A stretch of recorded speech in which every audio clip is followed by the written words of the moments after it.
नमस्कार। पौष कृष्ण शुक्ला एकादशी की कथा।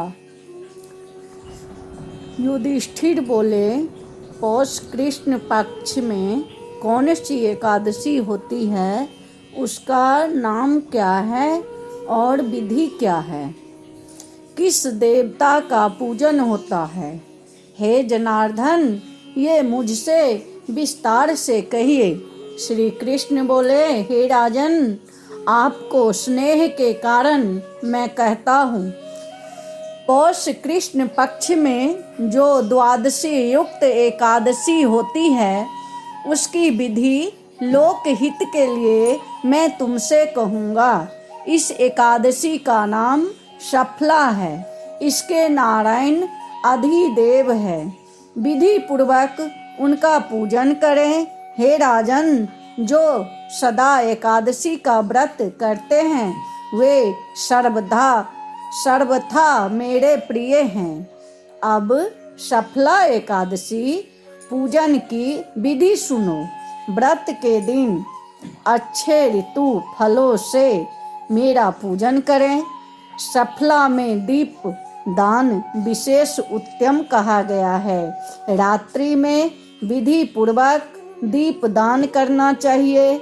जब तक नेत्र खुले रहें तब तक एकाग्रचित्त से रात्रि में जो जागरण करे, उसके पुण्य का फल सुनो। हे राजन, उसके समान ना तो कोई यज्ञ है, ना ही तीर्थ है, ना संसार में कोई ऐसा उपाय है जो कोई व्रत है। 5000 वर्ष तपस्या करने से जो फल मिलता है, वह शुक्ला एकादशी के व्रत करने से फल मिलता है।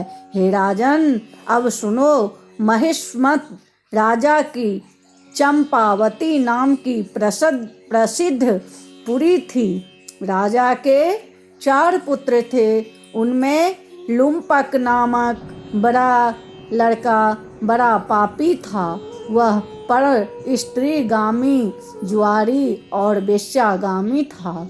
राजा ने पुत्र को ऐसी दशा में देखकर राज्य से निकाल दिया। तब लुम्पक मन से सोचने लगा कि पिता और बंधुओं ने मुझको त्याग दिया है, अब मुझको क्या करना चाहिए।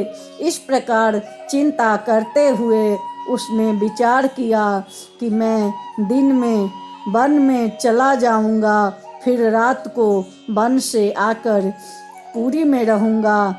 यह विचार कर वह वन में चला गया। नित्य जीव हिंसा और चोरी करता था। वहाँ अतीत प्राचीन पीपल का पेड़ था। उस वन में उस वृक्ष को देवता की तरह मानते थे। उसी स्थान पर वह पापी लुपक रहता था। निंदित और दुष्कर्म करते थे। वे उसको पौष कृष्ण शुक्ला एकादशी दिन आया। हे राजन, 10वीं की रात्रि को वस्त्रहीन होने के कारण शीत से पीड़ित होकर बेहोश हो गया। शीत के कारण पीपल के नीचे उसको नींद नहीं आई और मृतक के समान हो गया। दांतों को टकराते हुए रात बीत गई। सूर्य उदय होने पर भी उसको होश नहीं हुआ। शुक्ला एकादशी के दिन लुम्पक बेहोश पड़ा रहा। जब मध्याह्न हुआ तब उसको होश आया। चैतन्य होने के थोड़ी देर बाद वह अपने आसन से उठा। वह पग पग पर गिरता पड़ता लंगड़े की तरह चलने लगा। वह भूख प्यास से पीड़ित होकर वन में गया। उस दुष्ट लुम्पक को जीव हिंसा की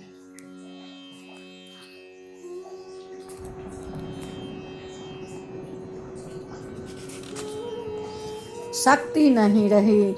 जो फल भूमि पर पड़े हुए थे उनके उठा लाया। जब तक वह आया सूर्यास्त हो गया।